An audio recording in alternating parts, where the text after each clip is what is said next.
Good morning. Hello বন্ধুরা, কেমন আছো তোমরা সবাই? আশা করি তোমরা সবাই ভালো আছো, আমিও ভালো আছি। আজকের ভিডিওটা কিন্তু খুব সকাল থেকে শুরু হয়নি, এখন বাজছে প্রায় 11টা বেজে গেছে। আমরা একটুখানি বেরোচ্ছি বাজারের দিকে বলতে হচ্ছে বাবুর জন্য একটা ডাক্তারের খোঁজে যাচ্ছি, কারণ ওর মাথার স্ক্যাল্পে প্রচণ্ড সিরোসিস হচ্ছে, যেটার জন্য আমি অ্যালোপ্যাথিক ডাক্তার তোমার হায়দ্রাবাদ থেকে পর্যন্ত দেখিয়ে এসেছি। ওই কিছুদিনের রিলিফ, তারপরে যে কার সেই আবার হচ্ছে। ওর জন্য পার্মানেন্টের দরকার, কারণ হচ্ছে ছেলেটার চুলগুলো উঠে যাচ্ছে, মানে চুল পড়া শুরু হচ্ছে। আর এইখানে আমরা যাব কিন্তু আজকে বাইকে করে। এইটা হচ্ছে আমাদের বাইক, এটা কিন্তু আমার প্রথম বাইক, অনেক দিন আগে এটা কেনা, এটা 15 বছর হয়ে গেছে বাইকের বয়স। তো আমরা বেরিয়েও পড়লাম। এদিকে রাস্তাতে দেখো কত সুন্দর ওয়েদারটা রয়েছে। এখন কিন্তু রোদ নেই, পুরো মেঘলা আকাশের মধ্যে বেড়াতে যেতে বেশ ভালোই মজাটা লাগছে। যাই হোক, যেতে যেতে তোমাদের সাথে কথা বলে নিই। সেটা হচ্ছে ওই সিরোসিসটাতে অনেকটাই প্রবলেম হচ্ছে, তার জন্য আমরা ঠিক করেছি যে একটা পার্মানেন্টলি সলিউশনের প্রয়োজন আছে। তার জন্য ওকে তোমার একটা হোমিওপ্যাথিক ডাক্তার দেখানোর জন্য।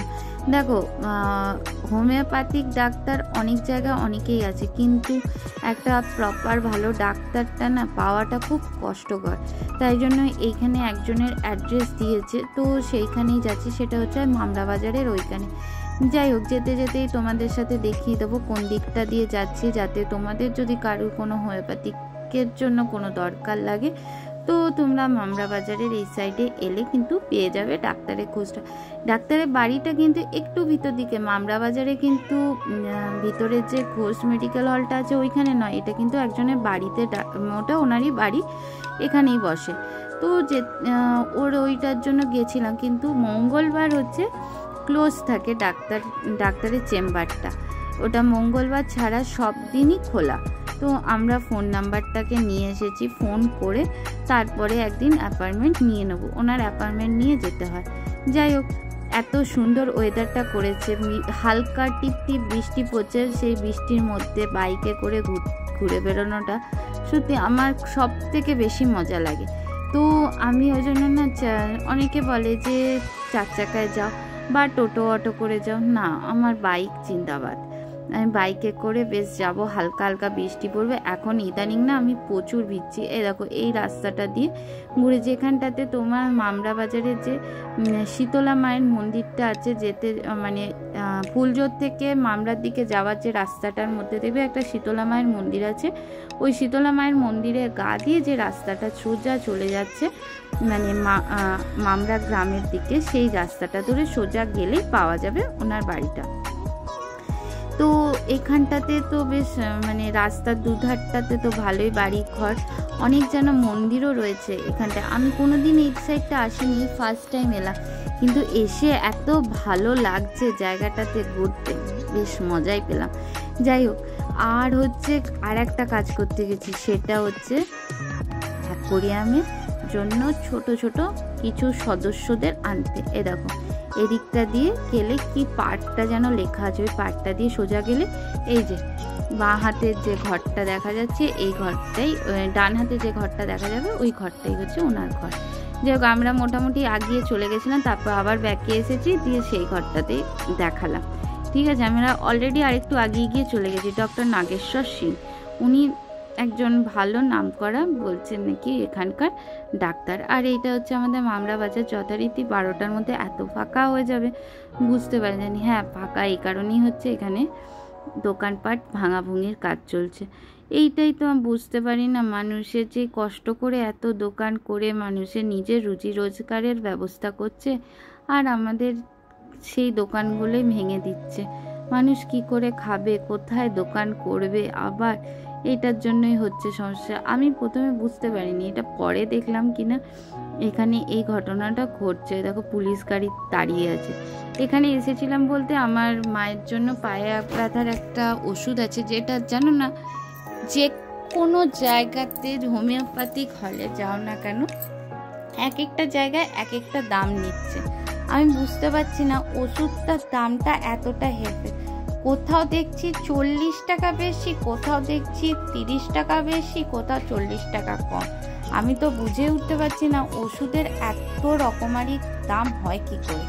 যাই হোক, এখান থেকে যখন মামরাতে এলামই তার জন্য মামরা বাজার থেকে নিয়ে নিলাম। আর এখানে এটা হচ্ছে মা কালীর একটা মন্দির রয়েছে, যেখানে পুজো হয়েছে। মায়ের মূর্তি নেই কিন্তু এমনি রয়েছে। আর একটু আগে গিয়ে রয়েছে এই রাধাকৃষ্ণের মন্দিরটা। এত সুন্দর দেখতে লাগলো না রাধাকৃষ্ণের মন্দিরটা। এই রাস্তাটাতে আমরা প্রথমবার এলাম। যাই হোক, এই রাস্তাটা চেনা হয়ে গেল। এই রাস্তাটা দিয়ে ধরো ওই নাগেশ্বর সিং, ডক্টর নাগেশ্বর সিংয়ের বাড়িটা গেছিলাম, সেই রাস্তাতেই উঠে এলাম। আবার এই দিকে চলে এলাম, দেখতে দেখতে বিধাননগর সাইডে চলে এসেছি। বিধাননগরের এইটা হচ্ছে আমাদের কি বলবো সিআইএসএফের ব্যারাক। এখানে প্রচুর সিআইএসএফ আছে। আর এইটা হচ্ছে আমাদের বিধাননগর বয়েজ স্কুল। এই স্কুলে আমি মাধ্যমিক পরীক্ষা দিয়েছি। তার প্লাস হচ্ছে প্রতি বছর আমি এখানে সরস্বতী পুজোতে আমরা আসতাম।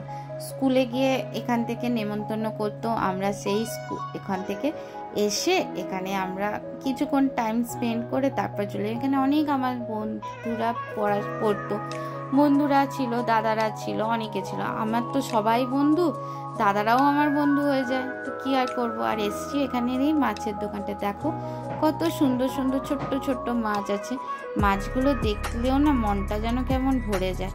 যাই হোক, দেখো তোমরা মাছগুলো, এই মাছগুলো কিন্তু আমার খুবই ভালো লেগেছে। এইখান থেকে আমি মাছ নিয়ে গেছি দুটো, জেব্রা ফিশ নিয়ে গেছি দুটো, আর একটা মাছ নিয়েছি। এরকম করে আমি গোটা 6 জন মেম্বার আজকে আমি ঘরে নিয়ে এসেছি।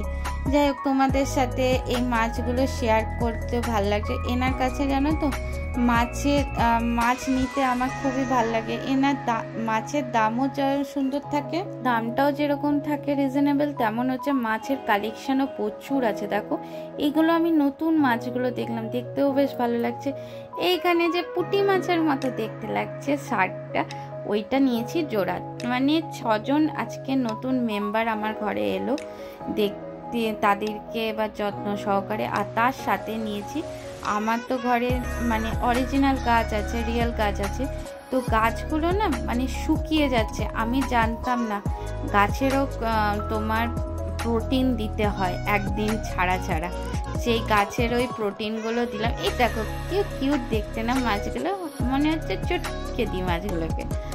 আর ওই গাছের প্রোটিনটাও নিয়ে এসে 15 ফোঁটা প্রোটিনটা দিয়ে দিলাম। আর এইখানে না প্রচুর তোমার ছোট ছোট ইয়েগুলো রয়েছে, মানে দুটো মাছ মারা গেছে, সেগুলো তোলা হলো। আর অনেক তোমার কি বলবো আর গাছগুলোর যে মানে যে পাতা শিকড় মিকড়গুলো আছে সেইগুলো। আর এখানে দুটো ওষুধ থাকে, ওই দুটো ওষুধকে আমি দিয়ে দিলাম ওই যেখানটাতে তোমার ইয়েটা আছে, যে ফিল্টারটা আছে, ফিল্টারটার মধ্যে। আমি ডাইরেক্ট কখনো ওষুধগুলো দিই না। ওই ওষুধগুলো দিলে জানো তো মাছগুলোর খুব কষ্ট হয়, মনে হয় ওরা হয়তো খেয়ে ফেলে বলে নাকি প্রচুর ঝিমিয়ে পড়ে। আর এই জলটা একটু কমে গেছে, এটা হাফ জল কিন্তু এখানে লেগেই গেল, এতটা জল নামছে। তো তোমার যত পাম্পটা চালানো থাকে না তত জলটা। আর এখন ধরো গরমটাও তো রয়েছে না, গরমের মধ্যে। আর এই নীল ওষুধটাও দিয়ে দিয়েছি। আমি এদিকে বলছি যা ফিল্টারটা বন্ধ হয়ে গেছে। জয় বলছে ফিল্টার বন্ধ হয়নি গো, তুমি ইয়েটা দিয়েছিল ওটা খুলে গেছে প্লাগটা। ওই একটা প্লাগের মধ্যে লাইট জ্বলে, ডবল দুটো ফিল্টার চলে। একটা ফিল্টার নয়, একটা হচ্ছে পাম্প চলে যেটাতে তোমার ওই অক্সিজেনটা তৈরি করার জন্য, আর একটা হচ্ছে বড় ফিল্টার আছে। এই ফিল্টারে কি হয়, আমি কিন্তু এই জলটা জানো তো আজ অনেক মানে 1 বছর হতে চললো, আমি জলটা কিন্তু চেঞ্জ করার আমার দরকার হয়নি। জলটাতে এই ওষুধগুলো দিয়ে দিই। ওই যার কাছে দেখালাম মাছের দোকানে, ওই কাকুর কাছ থেকে আমি মাছ নিয়ে আসি। ওই কাকুই কি বলে আমাদের বলছে জলটা যতক্ষণ না দেখবি ঘোলাটে, ওষুধ দেওয়ার পরও কাটছে না, বিকট গন্ধ উঠে গেছে জলটাতে, তবেই কিন্তু জল চেঞ্জ করবি, আদারওয়াইজ জল কিন্তু চেঞ্জ করবি না। তাই এখনো অবধি আমাকে জলটা চেঞ্জ করতে হয়নি। আর এই যে 15 ফোঁটা ওষুধটা দিয়ে দেওয়া হচ্ছে গাছে। এবার বলছে ওটাতে তোমার সুন্দর গাছগুলো বড়ও হবে, একদিন পর পর এই ওষুধটা দিতে হবে। আর এই দেখো এই প্যাডটা এতটাই নোংরা হয়ে গেছে বলার নয়। আবার নতুন একটা প্যাডটা দেওয়া হলো, এর মধ্যে যত নোংরাগুলো আছে সব অবজার্ভ হয়ে যাবে। তো দেখতে দেখতে আমাদের অ্যাকোরিয়ামটাও এখন নতুনভাবে একটুখানি সাজানো গোছানোর কাজ চলছে।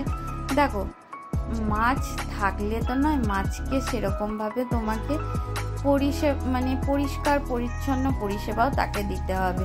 যেমন আমার কাছে, আমি পাখি পোষাটা খুব একটা পছন্দ করি না, কারণ এক হচ্ছে ওদেরকে খাঁচায় না, ওদেরকে মুক্ত আকাশে ছেড়ে দাও, ওরা নিজেরা ঘুরে ঘাড়ে উড়ে আসবে তোমার ঘরে, তাহলে ঠিক আছে।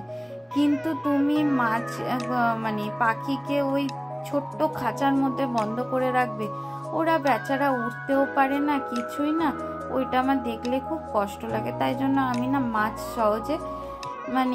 পাখি সহজে ইয়ে করি না। এ দেখো, এইগুলোকে দেখাচ্ছি এখন না অতটা ভালো করে বোঝা যাচ্ছে, কারণ জলটার মধ্যে ওষুধগুলো পড়লো তো একটুখানি ঘোলাটে, কাঁচের মতো হতে একটু সময় লাগবে। যাই হোক, এরা এই দুটো সদস্য আগেই আছে। ওই লাল সদস্যটা, ওটা আমার অনেক দিনকার, আর আরেকটা ওই যে পিছনে দেখতে পাচ্ছ অ্যাঞ্জেলটা, উনিও অনেক দিনকার, আর নতুন হচ্ছে এগুলো। চলো দেখতে থাকো আমার ভিডিওগুলো, কেমন লাগছে একটু জানিও। আর কোনো যদি ভালো খারাপ যাই হোক না কেন কমেন্টস করো, লাইক করো, শেয়ার করো, অ্যান্ড সাবস্ক্রাইব করতে ভুলো না কিন্তু। ফিরবো আবার নতুন ভিডিও নিয়ে নতুনভাবে। টাটা।